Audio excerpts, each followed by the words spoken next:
Amigos, ¿cómo están? Bienvenidos a Radio Uruguay, bienvenidos a La Máquina de Pensar. Espero que anden bien. Ustedes lo saben que el viernes pasado arrancamos en el ciclo Todos Somos Raros, ya en su cuarta temporada. Ya este es el cuarto año que vamos a hacer el Todos Somos Raros ahí en el Centro Cultural de España. Y bueno, y tuvimos un comienzo de lujo con la escritora española María Tena, que vino a presentar aquí su novela Nada que no sepas, una novela que ganó el premio Tusquets del año pasado, el 2018, y junto a María estuvo con nosotros como contraparte uruguaya Ángeles Blanco, la periodista y docente universitaria. Simplemente decirles que ahora vamos, como es habitual, a oír esa charla que realmente estuvo brillante. Y nada, los dejo con María Tena y Ángeles Blanco. Bueno, María Tena, gracias por venir. Ángeles Blanco está allí, también gracias por estar. Y ustedes ya la conocen a María Tena, pero quiero decir que pasó su infancia en Dublín y en Montevideo. Su madre era poeta, su padre diplomático, se licenció en Filosofía y Letras y en Derecho, allá por la Complutense de Madrid. Sus dos primeras novelas se llamaron Tenemos que vernos y Todavía tú.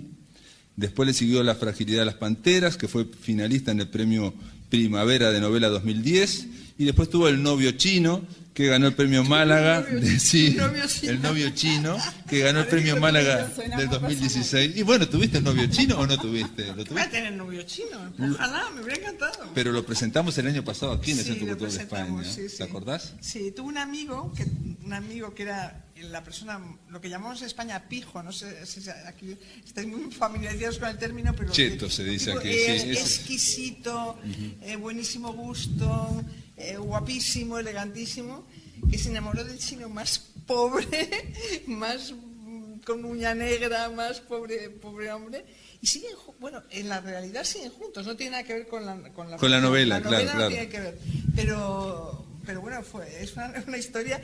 Por ahí Sarita Fonseca, que está por aquí, siempre dice que le gusta más el novio chino que Todavía tú, cosa que yo me enfado muchísimo, y que nada que no sepas, que yo me enfado muchísimo, porque a mí esta me parece mi mejor novela, con una diferencia sobre todas brutal.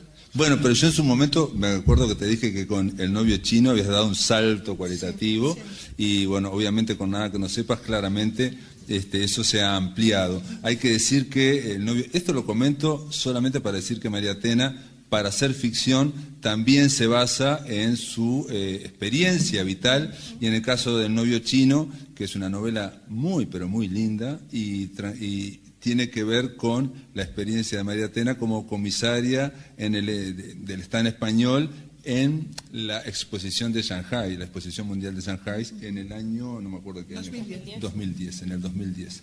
En este caso, obviamente, fue un año que viviste allá, un año, en China, apasionante. ¿no? En Uruguay viviste más. Así que, para empezar ya esta charla en torno a Nada que no sepas, esta novela que ganó el premio Tusquets de novela, que entre otras cosas son 18.000 euros. Sí. Nada menos. Es que quedan bastante menos. Quedan menos, ya sé, sí que claro, quedan que menos. Siempre queremos, dicen 18.000, y entonces haces ya lo que te vas a comprar, a qué hijo le vas a dar, no sé qué, tal, y de repente no es eso. Es una especie de ficción maravillosa. Nada. Pero bueno, los impuestos en España... Pero bueno, los hospitales hay que pagarlos. Pero estás contenta porque estoy feliz, el premio Tusquets, aunque me hubiera tenido que pagar yo. Vamos, no es un premio muy prestigioso. Sí. Entonces, la dinámica del ciclo Todos Somos Raros es siempre cruzar con una contraparte uruguaya que va a ser Ángeles Blanco, ¿no? ¿Cómo le va, Ángeles Blanco? ¿Anda bien? ¿Qué tal? ¿Cómo están? Bueno, con Ángeles estuvimos hablando esta semana, y un poco, si te parece, arrancar con Nada que no sepas, un poco para presentarla y para comentar. Decía Javier Cercas, y yo creo que es cierto, que todo libro de alguna forma es metaliterario, porque los libros surgen de otros libros, ¿no? Y que todo libro es autobiográfico, porque los libros también surgen de las experiencias de los escritores. O sea que esas distinciones, que está bien, que las hacen los críticos y las hacen los especialistas, pero eso está siempre mezclado. Ahora, en Nada que no sepas, está muy mezclado, ¿no? No sé qué pensás, Ángeles. Pero nosotros ya tuvimos una charla ayer, entonces yo ya tengo bien. Como información de antemano.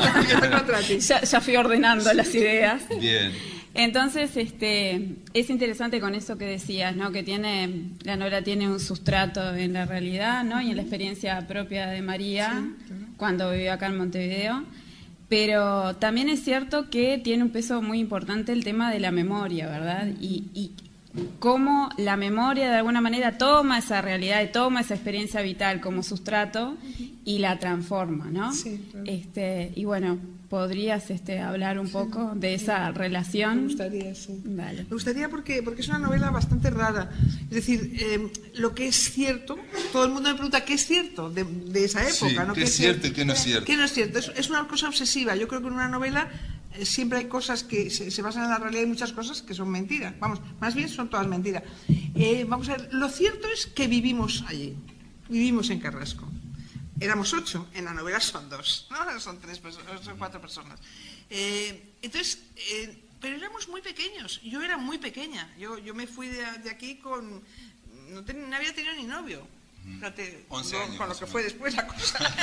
Bueno, la cosa es que éramos niños que listos, niños que vivíamos en ese barrio con nuestros padres, que había muchísima conexión entre los niños y los padres, pero realmente las cosas que salen en esta novela yo no las viví, para nada.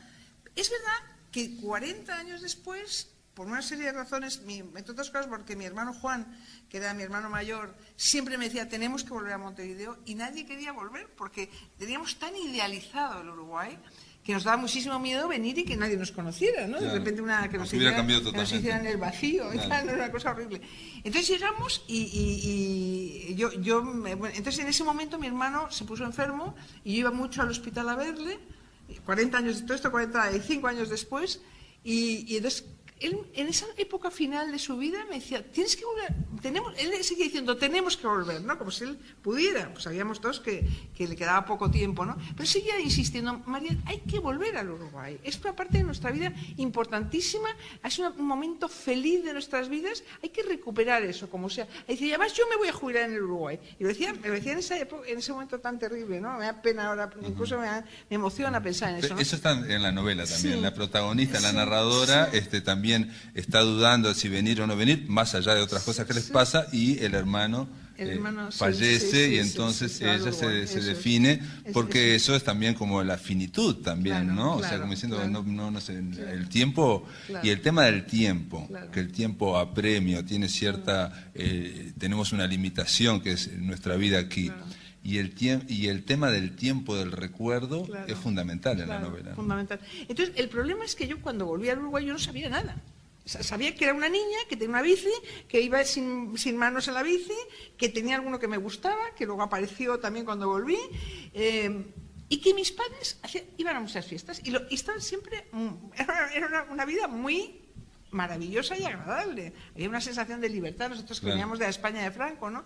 Entonces lo que pasó es que en ese momento todavía los que quedaban vivos de la edad de mis padres me dijeron, vente a cenar conmigo, vente a merendar conmigo, y todo el mundo me contaba cosas peculiares, ¿no?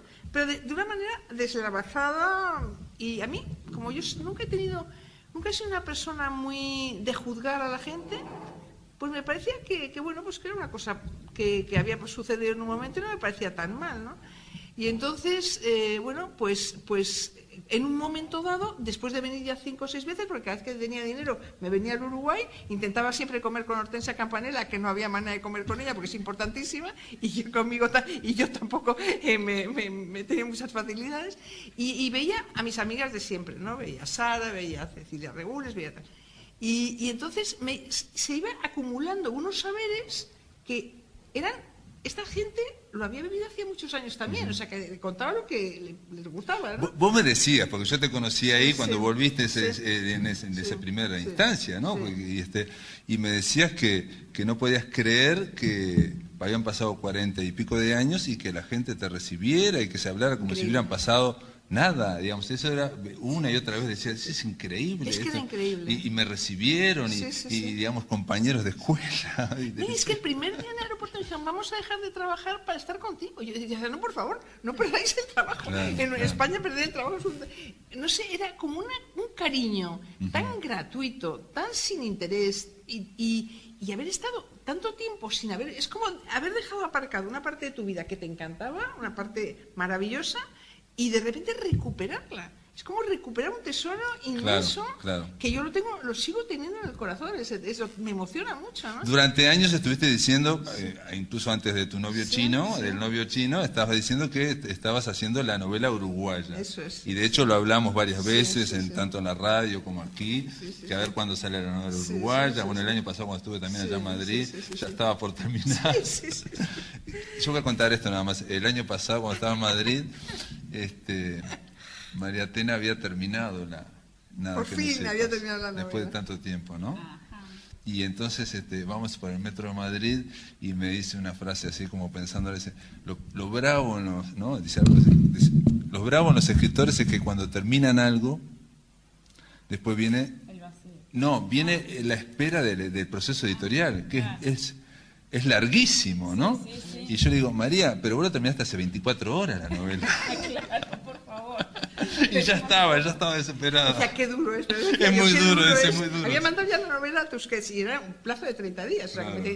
O sea, tenía que saber algo que yo creía que, por supuesto, yo no quería que no pensaba que me dieran el premio jamás. Pensé que a lo mejor me publicaban, ¿no? Claro. Pero, bueno, pues entonces, pero es que es muy duro. Y él se reía. Y decía, ¿por qué se ríe? Este imbécil. Sí. Hace 24 horas que terminaste la novela y ya estás desesperada. Sí, somos muy neuróticos, ¿no? Claro, tú también lo eres, sí. ¿no? No, es la parte más brava de un escritor, que es exactamente esa, ¿no? O sea, digo, con todo lo que costó, después esperar el proceso editorial, que es un proceso, digamos, nunca es lineal ni directo, ¿no? Está lleno depende de otros. Claro, depende de otros, claro. Depende de muchas cosas. Entonces, bueno, lo único que quería hacer, una pequeña subrayado de lo que he dicho, es que yo, cuando llegué al Uruguay la segunda vez, yo no sabía nada. Sabía que era una niña. Y me empezó a llegar una serie de informaciones contradictorias, tal. Y entonces algo de eso también he puesto en la novela. Pero que no sé si es verdad. Pero lo que yo, sobre todo sobre eso, lo que he hecho es inventar mucho. Claro. En la novela, perdón, dice una frase simplemente para que vean. Dice, todos los niños miran a sus padres y entienden la mitad de lo que ven. La infancia también consiste en eso, en mirar a los padres, escrutarlos, querer adivinarlos. Y agrega, no me gustaba ver llorar a mamá. Claro. En eso transcurre toda la novela. O sea, ¿qué hacemos para conocer a nuestros padres, imaginarlos? Claro, ahí está, porque de alguna manera la narradora está contraponiendo, está haciendo el contrapunto entre sus memorias, que es como su ficción de lo que pasó, ¿no? Porque la memoria tiene lo que hablamos ayer, un poco de eso, ¿no? Que tiene como sus propios mecanismos para, ¿no? Procesar la realidad. Se contrapone eso con lo fáctico, podríamos decir, o con los hechos, ¿no? O sea, y lo que ella va descubriendo en esa suerte de pesquisa que tiene, por descubrir todo ese entorno de su madre y por explicar de alguna manera esa muerte que no quedó muy resuelta, ¿no? Va un poco por ahí. Claro, el tema, vamos a ver, también hay una cosa teórica que tengo que contar, que no. Yo no tengo imaginación. Durante muchos años... Sí, eso discrepo con eso, pero bueno, pero entonces empecé a tener imaginación cuando me di cuenta que la imaginación y la memoria, las dos están hechas de imágenes. Están unidas. Usan el mismo alimento, se comen lo mismo, la imaginación y la memoria. Entonces, antes tenía como dos armarios, la imaginación y la memoria. Claro. Y la memoria funcionaba, pero la imaginación no.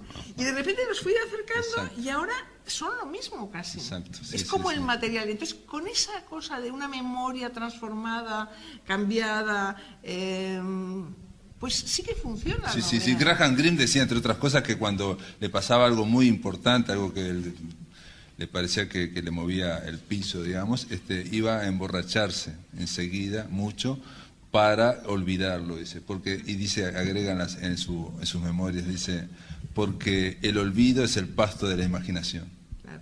Claro. Porque está unido, la memoria con la imaginación está unida. O sea, lo que imaginamos nosotros tiene que ver. Buenísimo.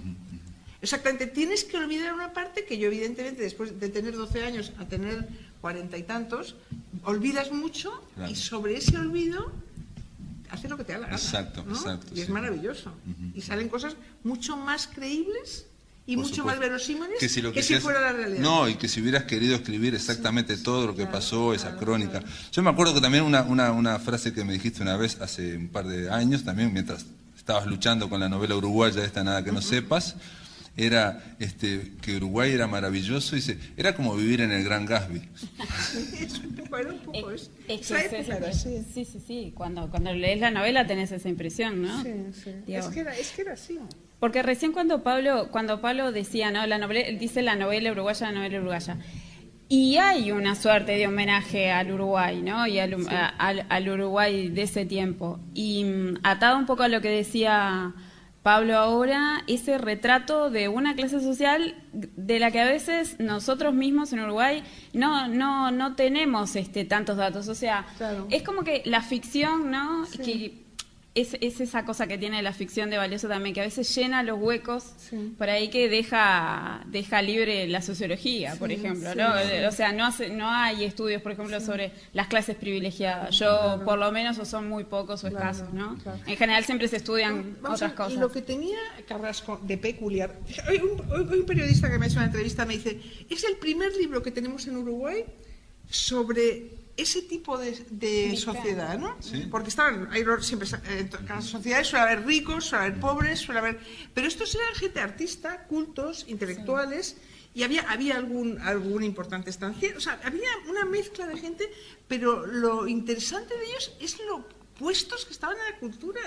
Sabían más de Francia que los franceses. Claro, Sabían más de Nueva York que los Y todo eso en norteamericanos. contraste con una España No, oscura, España ¿no? absolutamente sin nada, del ¿no? franquismo, ¿no? Claro. Y aparte también estamos hablando de de los 60, ¿no? Que también Sí. los 60 estaban llegando a todas partes, Sí. la contracultura, menos a España, estaban llegando a todas Sí, partes. ¿no? totalmente. Hay también un detalle en la novela, yo que simplemente para agregar algo, que yo digo que la novela uruguaya, pero en realidad María Tena hace una novela de memoria, de amor y de búsqueda, en este caso, del enigma de qué son los padres, ¿no? ¿Qué fue lo que son los padres, ¿no? Porque digo, los padres para todos nosotros cuando somos chicos son como dioses, después los padres son un desastre, ¿no? Los criticamos muchísimo, y después cuando tenemos hijos y en fin empezamos a decir, bueno, la verdad que mi papá y mi madre no era tan espantoso, ahora me doy cuenta, pero que tanto como en El novio chino como en esta, Uruguay o China es el paisaje.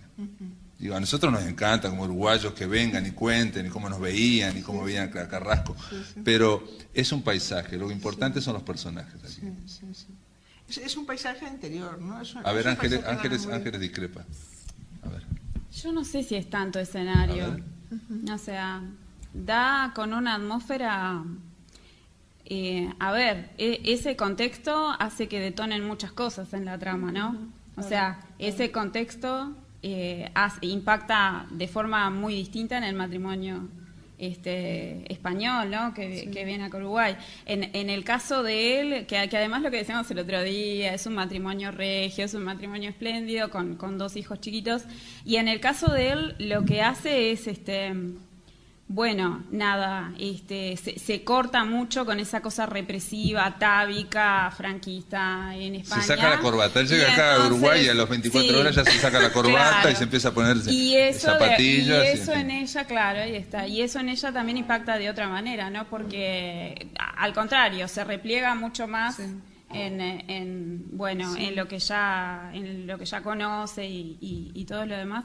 Son muy lindos y son muy interesantes la complejidad con la que se arman los personajes, ¿no? Y los toques que se dan para explicar ese cambio en la psicología, por ejemplo, de Lucía, ¿no? Cuando ella dice lo que hablábamos el otro día, el tema del pelo, que lo usaba corto y en Europa era de lo más elegante, pero en cambio cuando venía acá a Uruguay y veía la moda de las uruguayas, que estaban mucho más en sintonía con la cosa hippie, ¿no? Más sesentera y el pelo largo y qué sé yo, entonces se sentía como ella que era elegantísima, finísima y todo eso, pero se sentía fuera de lugar, ¿no?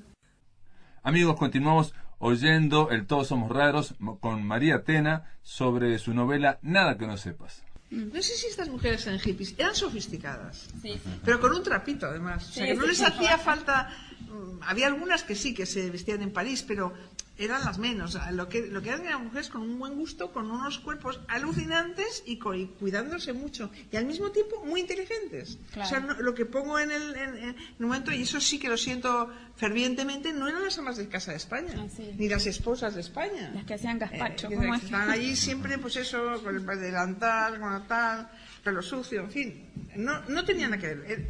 Carrasco era bueno, esta foto es Hollywood, y todo el mundo dice, pero si es Hollywood. Digo, pues no, es Montevideo. ¿Qué? En Madrid me dice, sí, ¿cómo? claro, Digo, es que es la familia Fonseca.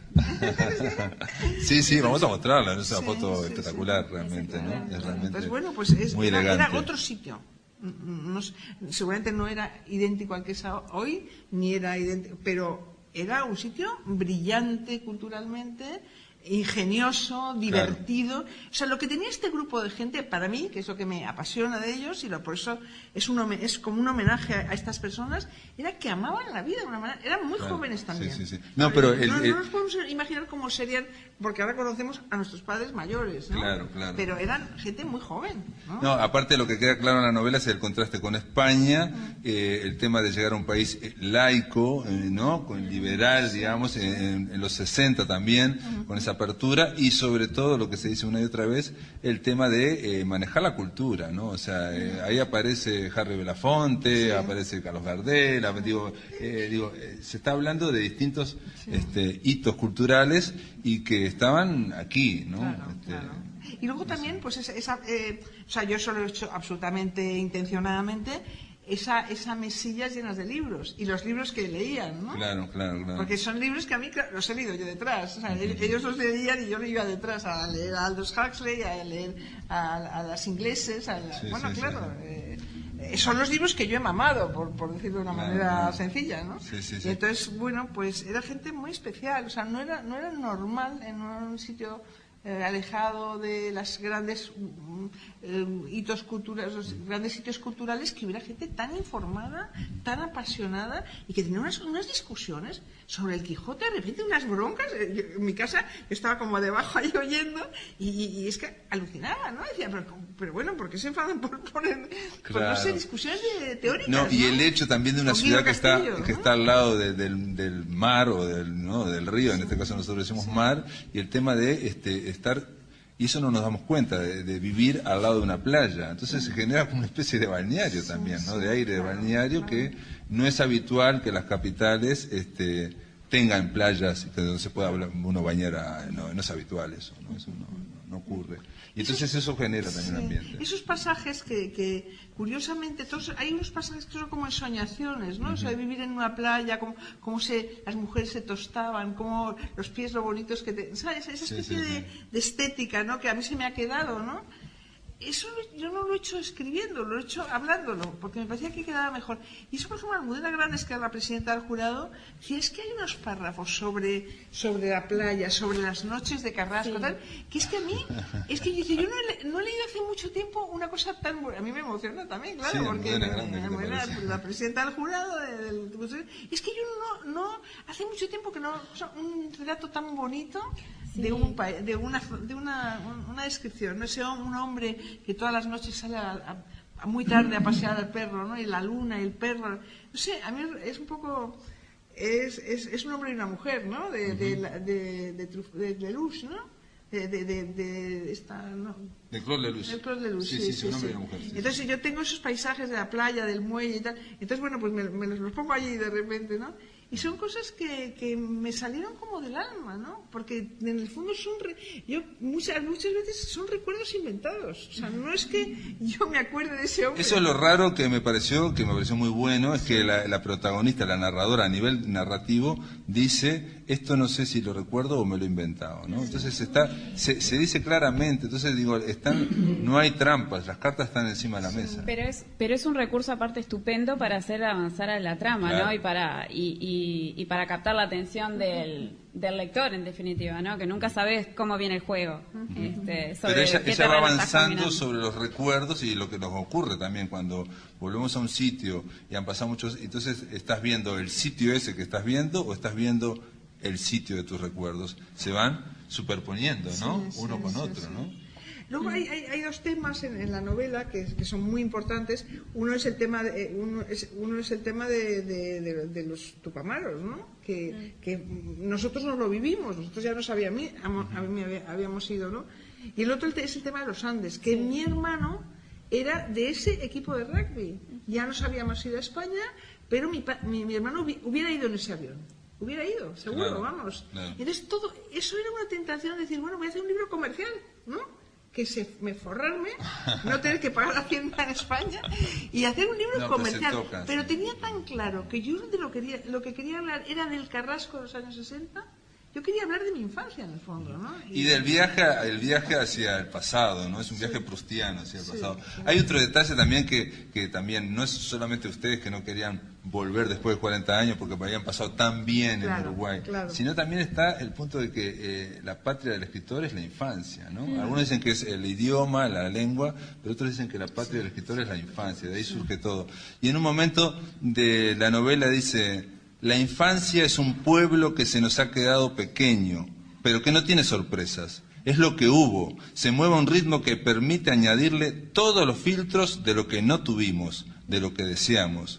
Podemos inventarnos una infancia de escasez o de esfuerzo o un castillo de princesas dormidas. ¿Quién va a ir a investigarlo? Y es eso también, porque digo, cuando uno habla de un país, hay toda una academia de historia que tratan de hacer la historia y se discute de ese país. Pero de cada uno de nosotros, la historia la hacemos nosotros. Ah, claro, sí, el tema de subjetividad, ahí está. Lo que decía, el tema ese, ¿no? De volver a la infancia y volver a esa época especial también, que es de la preadolescencia, ¿no? Que es como una etapa ahí de cambio y las descripciones que tú decías, ¿no? Que eso se siente muy bien, o sea, y en el libro, esa cosa de la noche de verano, ¿no? Sí. Es como que el paraíso perdido de la niñez está como un poco asociado a eso, la noche de verano, las tardecitas en bici, esa imagen de los niños andando en bici, qué sé yo, la playa, todo eso da como una idea, de un discurrir muy, muy amable. Claro. Para mí eso es el núcleo de la novela, o sea, no es ni la madre.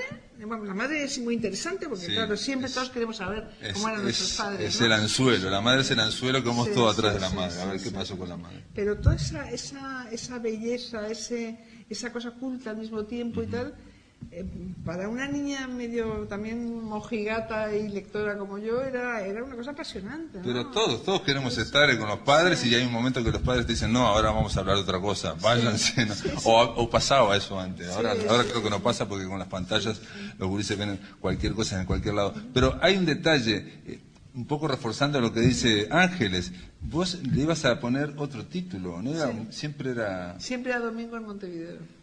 Claro, es esa sensación. Sí, era siempre fiesta. Trabajábamos, íbamos al cole, yo estudiaba muchísimo, yo era una empollona tremenda en aquella época, y bueno, sigo siendo, esto hay que decirlo, yo era así como muy cumplidora, pero sin embargo teníamos sensación de que era domingo, de que era fiesta, de que bueno, que luego llegábamos a Carrasco y ya nos uníamos todos, salíamos en la bici, íbamos al bowling, no sé, era una vida muy...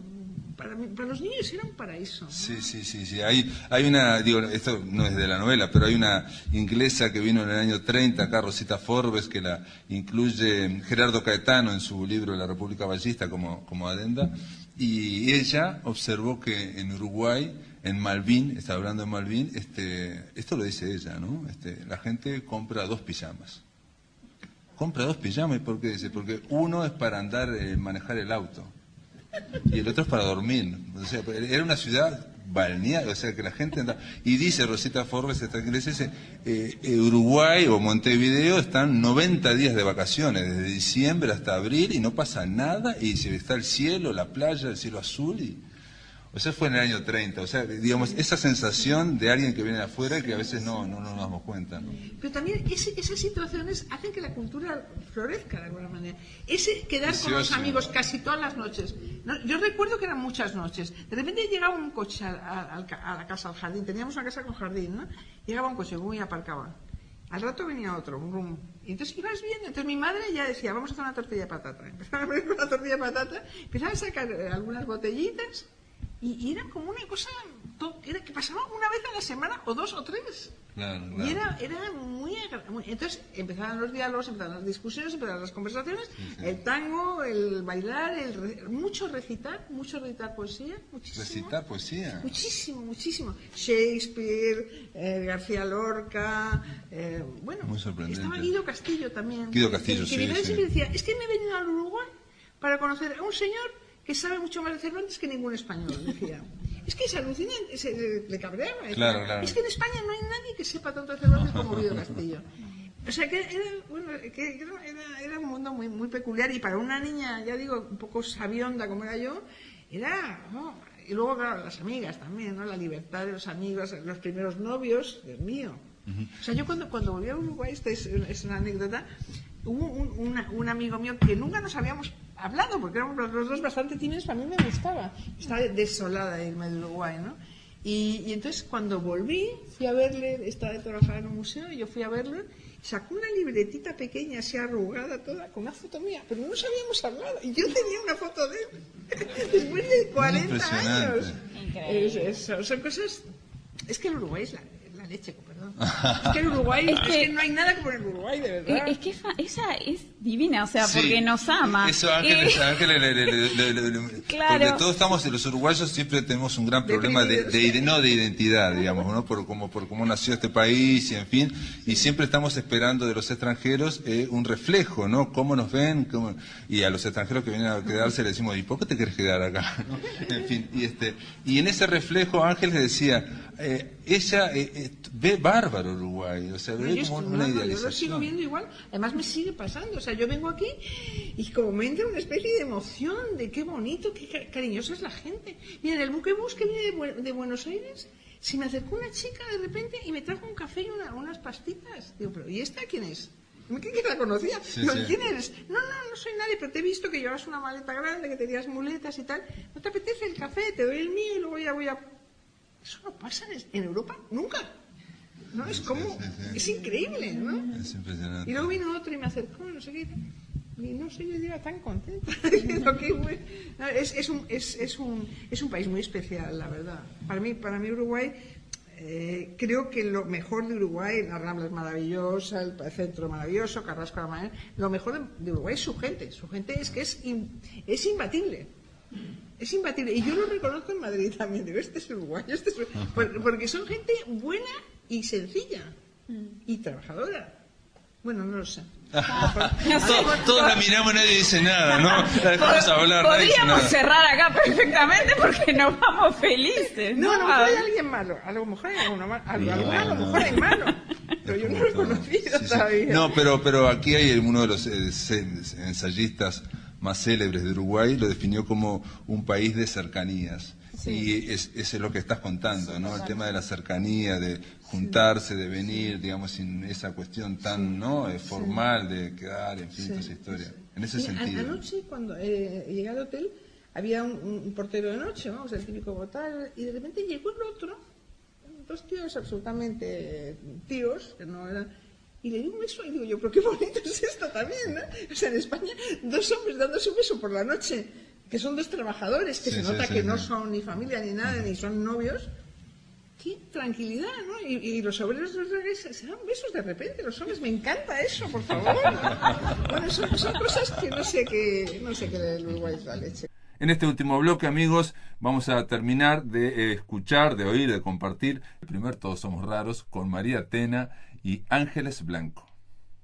Es interesante el nivel de detalles también, ¿no? Cómo ella, cómo la narradora idealiza, ¿no? Toda esa cuestión que hablábamos recién, de, bueno, el tema de los veranos y qué sé yo. Cuando va a un matrimonio amigo, le dice, no, pero tenés que esperar porque el viento, ¿no? Hablan del viento, de la humedad, de Montevideo. Entonces se trabaja mucho con eso o sea, está muy bien trabajada la verosimilitud, ¿no? En otra parte es la humedad que hincha las manos, ¿no? Bueno, eso está muy presente. Y bueno, y después lo que decías tú también, ¿no? El tema como de esas notas de contexto de los Andes y de la guerrilla, que están muy presentes, que es interesante porque, o sea, no quisiste entrar demasiado en los temas, los pusiste como, deliberado. No entré, ¿no? Y sí, por ejemplo, mucha gente me pregunta, dice, claro, tuviste que asesorarte para poner el acento, los modismos. Exactamente, los modismos, la manera de hablar y tal.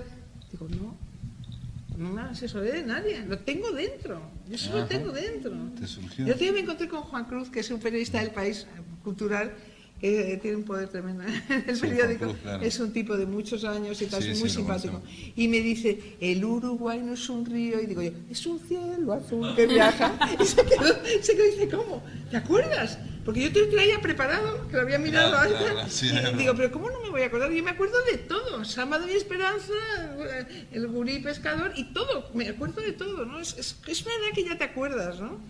Y igual que me acuerdo como de hablar uruguayo, sé hablar uruguayo perfectamente. No voy a hacer una exhibición porque os vais a meter conmigo, pero hablo, el acento uruguayo me sale, vamos, perfecto. De todas formas, en un momento en vez de tomar mate pones beben mate. Y es tomar mate. Es tomar mate. Sí, pero es que no tomo mate. en ¿no? otro momento dice, si el Río de la Plata es idéntico a como lo he recordado durante estos 30 años, ¿cómo voy a sospechar de mis recuerdos?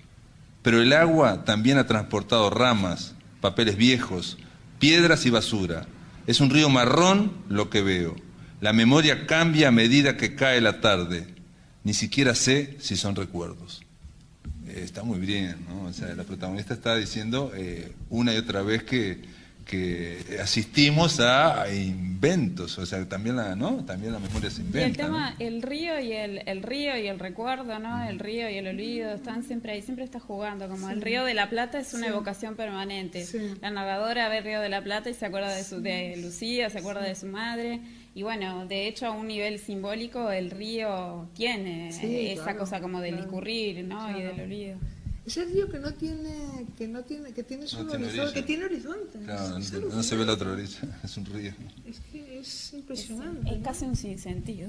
Es un río que no es un río. No, sí, Es claro. un mar. Es un mar, sí. Es un mar que es un río, un mar de agua dulce.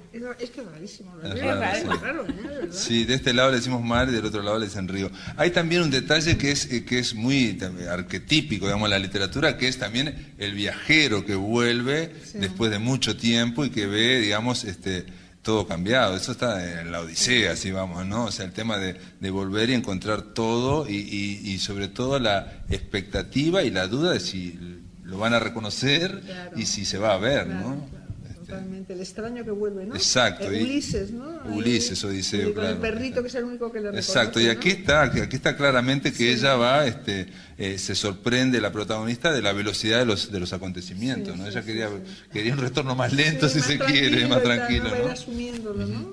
Sí, sí. A mí me impresiona mucho porque en España, en Madrid, gente que no conoce el Río de la Plata está fascinada con el libro. Yo creo que más que aquí. Porque lógicamente vosotros conocéis el Uruguay mucho mejor que yo. Claro. Habéis vivido todos estos años que yo no he estado y bueno, tenéis vuestra idea de vuestro país. Y entonces no tenéis tan idealizado.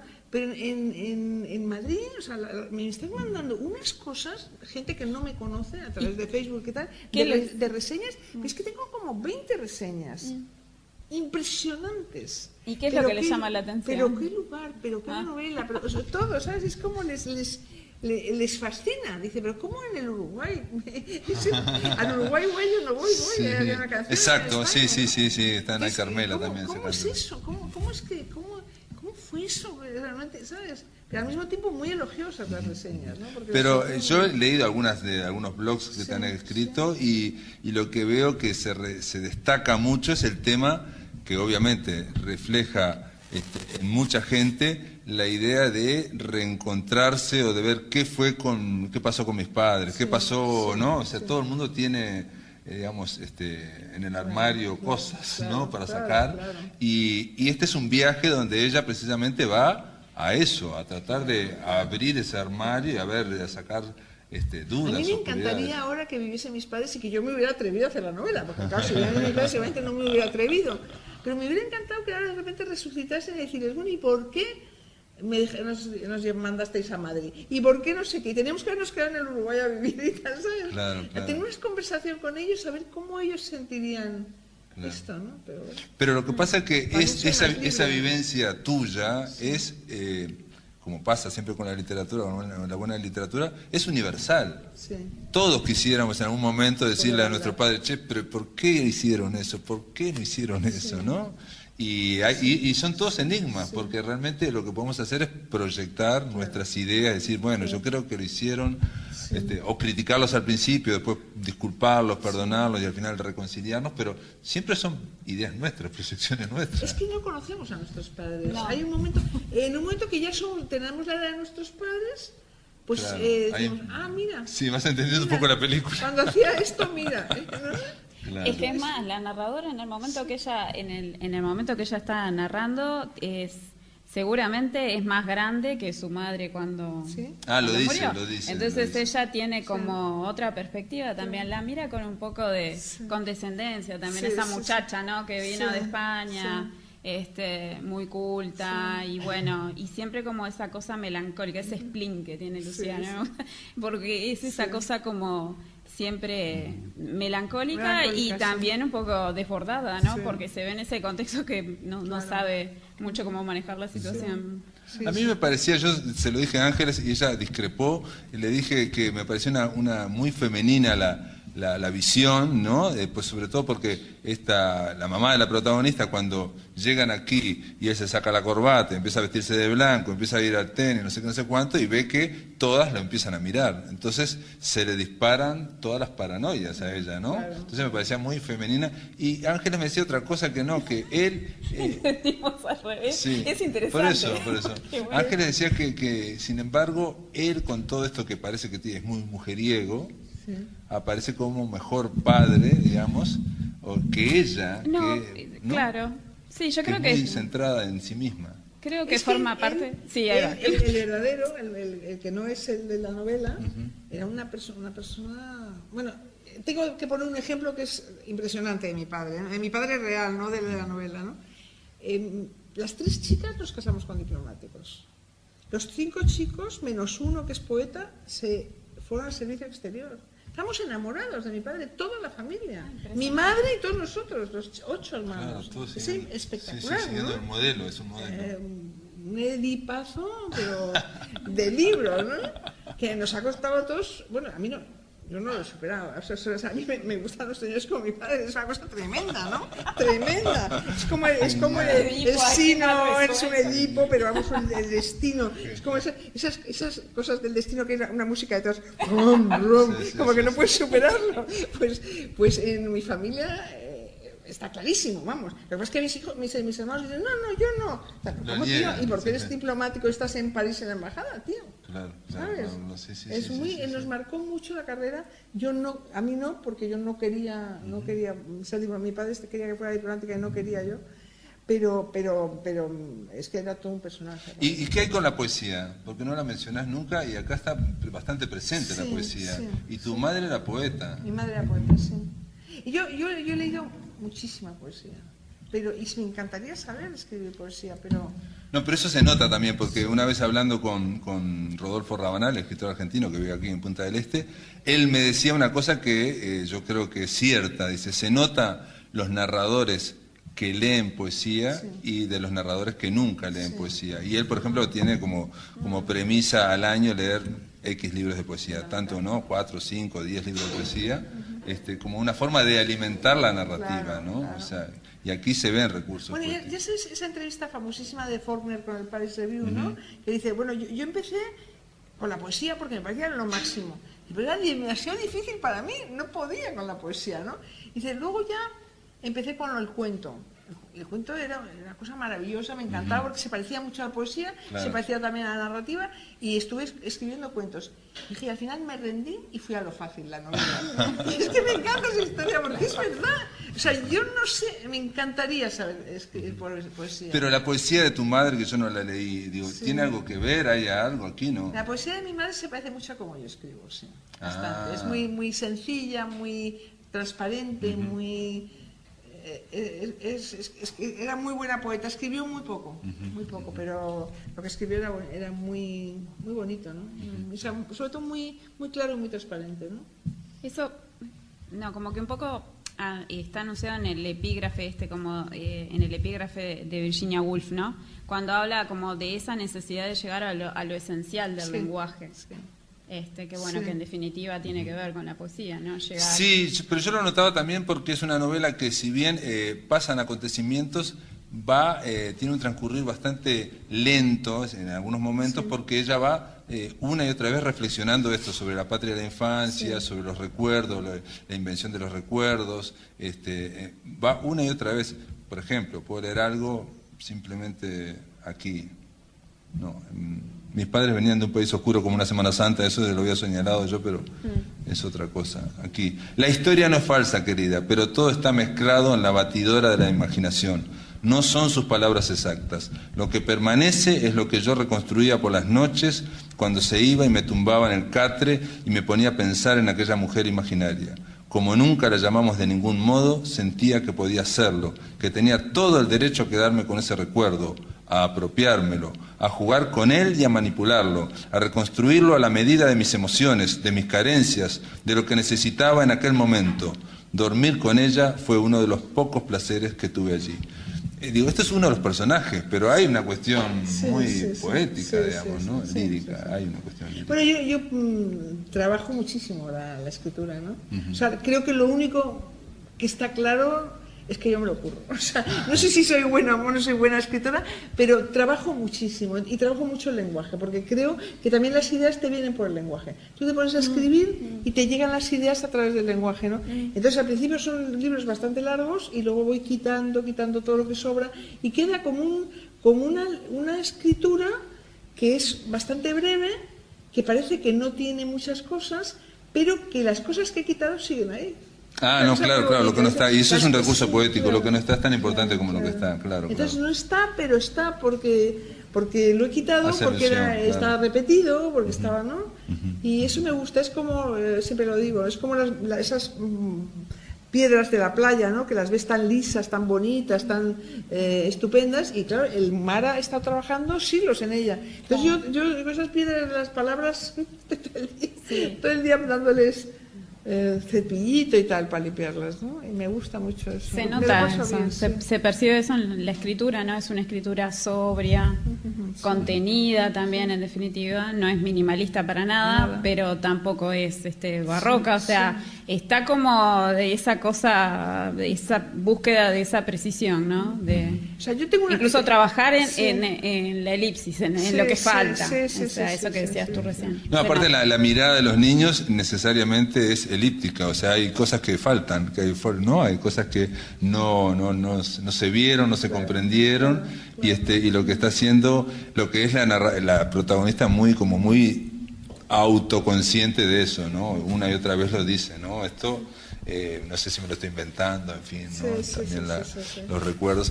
Aquello que decía Onetti, ¿no? Que una forma de traicionar a los hechos es solamente quitarles el alma y contar lo que fueron, digamos, ¿no? O sea, eso es la peor de las mentiras, ¿no? O sea, que hay que buscar el alma de los hechos, lo que estaba entre ellos, ¿no? No sé si les parece... Bien. Si alguien quiere preguntar algo... ¿Alguien quiere preguntar algo? ¿Qué definición del tero? El pájaro gótico. El tero. El tero. Sí. No me parece impresionante. Es el tero, cuando hablas del tero. ¿Sí te gustó esa definición? Sí. Pues volviendo un día a la chacra de Sarita, empezamos a oír el tero y yo me acordé perfectamente de la infancia, ¿no? Y lo puse lo del tero, me encanta lo del tero. Ese pájaro impertinente, ¿no? Que se pasa el día repitiendo las cosas para que no se... Y que además Sara me contó que se pone en unos sitios donde no vive él para que... Claro, en el sitio, digamos, donde no vive y ataca desde ese sitio para que crean que el nido está en otro lado. Sí, para engañar. Me acordaba muchísimo del tero, de repente me acordé, ¿no? Pero decís que es un pájaro egotista. Claro, dice que es un pájaro... Por eso, dice que es egotista porque el tero va diciendo su propio nombre una y otra vez, ¿no? En ese sentido, ¿no? Es gracioso porque, claro, los que le pusimos el nombre somos nosotros, ¿no? Él no sabe que se llama tero. Todos somos un poco teros, ¿no? Bueno, esto me sirve a mí para decir que todos somos un poco raros y de cerca nadie es normal y que este ciclo se llama Todos somos raros aquí y que estamos contentísimos de que María Tena esté con nosotros. La verdad que te agradecemos y que hayas escrito Nada que no sepas, y aparte nos encanta que tenga su camino entre los lectores, que es lo más importante, ¿no? Vamos a decir la verdad, digamos, que haya sido ya editada un par de veces, 2 o 3 veces, 3 veces, ya va en su tercera edición, y aquí 2 en España, lo cual habla de que tiene su camino, ¿no? O sea, el premio Tusquets es muy importante, pero el gran premio es que precisamente los lectores agoten una edición y después haya que sacar otra. Ese es el auténtico premio, ¿no? Ese es lo que le da sentido a todo, ¿no? Sí. Ahora el libro y no antes. ¿Por qué qué? ¿Por qué ahora el libro y no antes? Bueno, porque ¿Cómo surgió? ¿En qué momento? porque yo creo que poco a poco me he ido dando cuenta de que era un gran tema. No ha sido el primer viaje al Uruguay, sino el quinto a lo mejor, ¿no? Que de repente pensé, ¿por qué no cuento esto? ¿Por qué no me centro en esto? Que es una cosa que a mí me ha llenado tanto. El volver para mí fue como un subidón de decir, tengo otra vida a la que puedo volver de vez en cuando, ¿no? Y no lo sabía. Sí, no lo sabía. Soy como Superman, ¿no? De repente es Superman que de repente te pones la capa de uruguaya y te vienes aquí unos días. Entonces eso ha sido muy lento, ha sido un proceso muy lento, ¿sabes? ¿Qué te veo ahora? Querida, ¿cómo estás? Ya lo sé, que eres bebé. No, me va a tener esa pregunta que dice, si tú hace 4 años viniste, Sí. hablaste mucho de todo lo que estás contando y expresaste Sí. el mismo amor que estás expresando ahora por Sí, Uruguay. sí. ¿Por qué recién ahora te largaste? Pues yo creo que porque hay un momento para hablar. A lo mejor no estaba tan preparada. Esas películas que nos pusisteis en vuestra casa. Bueno, pero esas películas, Películas que de familiares. unas películas familiares del grupo de gente. Correcto. Es que son unas películas, es que Te choqueó. es apasionante eso. Eso es alucinante. Ahí te das cuenta de la alegría, de la belleza, de lo que era que no estoy aquello, ¿no? idealizado por vos, por tu Sí, recuerdo, sí, ¿no? sí, O sea, sí, lo viste, no, no. viste el Impresionante, registro. Por ejemplo, ¿no? O sea, Pasaron muchos años antes. sí, claro. Pero lo que pasa es que yo no